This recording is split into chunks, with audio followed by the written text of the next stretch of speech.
Hi,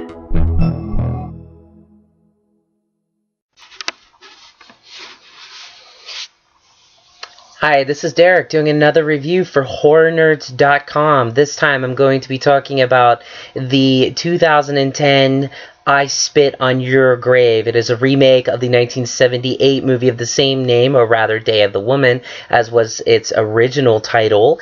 And this time it was done by Stephen R. Monroe as the director, produced by Lisa Hanson, Paul Hertzberg, and wouldn't you know it, the guy who wrote the original and directed it, Mir Zarchi, who definitely wanted to be part of this as well. It was good to see the guys still hanging around. I thought that was cool. The main character in the movie is played as Jennifer Hills. That's the name of the character, by Sarah Butler, who up to this point was mostly a TV actress. Since this, of course, she has gone into much more other films. She has some more horror movies coming out soon, so let's keep an eye out for her. But other than that, there really isn't anyone else of noticeable names in terms of famous people, and I like that.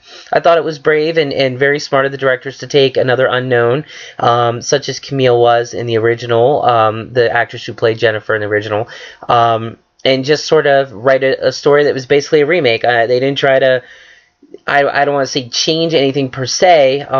If anything, the way the people die in this movie is 10 times more creative and, you know, as such, a little bit more ridiculous than the original. But overall, it keeps the same theme and feel of the first. What's different about this one, and what I think makes this maybe a better film for our time, although not as classic and as essential as the original, it's filmed better, it looks better, you know, it's acted better, admittedly.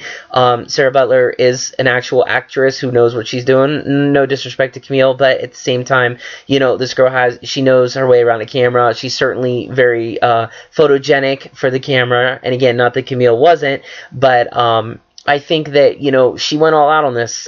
She definitely gave a star performance. If you hate the movie, you hate the idea, just like you hated the original, you got to give it up to her, just like you did for Camille, for being brave enough to put herself in a situation like this and to just literally bear it all.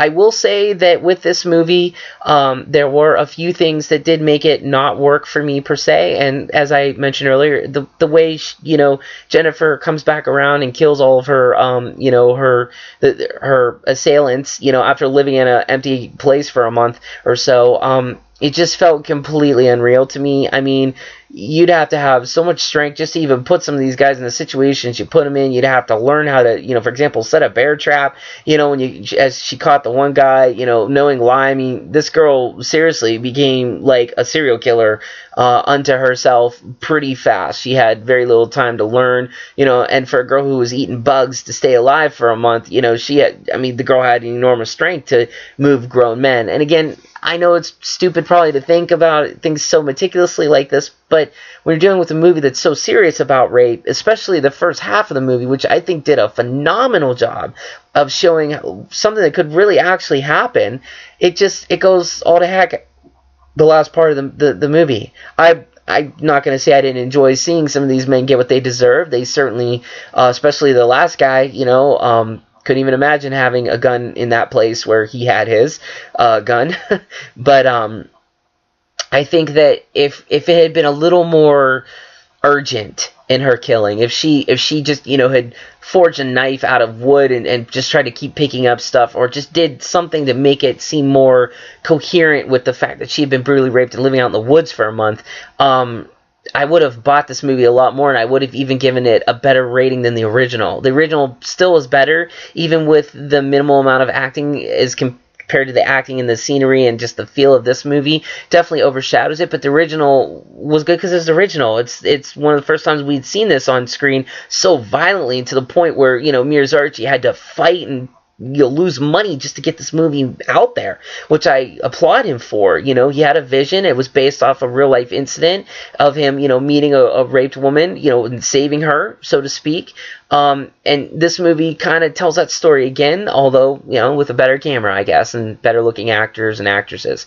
But overall, this movie still works for me. It does, but it doesn't. I would say that I definitely enjoyed it on some level. I thought it was great. I thought, you know, in some parts it was really good. The first half is, I mean, it's scary, if you're a woman, you have to be wary of these things, and I think that Sarah Butler does a good job of portraying initially that fear. I'm not sure she necessarily portrayed the transformation from fearful, raped, and left for dead woman into cold-blooded killer, but, it's a movie. So, at the end of the day, I was really happy I watched it. I thought it was a good movie. It definitely a worthy remake. I think Miyazaki wasn't going to let this film be made into something that would have been a pile of garbage otherwise. And the fact he was part of this gives it a lot of credibility to me, and it should to you too. Anytime an original director gets involved to remake, I would at least like to think there's going to be something good out of it. And in this case, there was. Between better and worse, definitely, better. And definitely worth watching. So this has been Derek with another review at HorrorNerds.com. Hopefully we'll be seeing you. Thanks.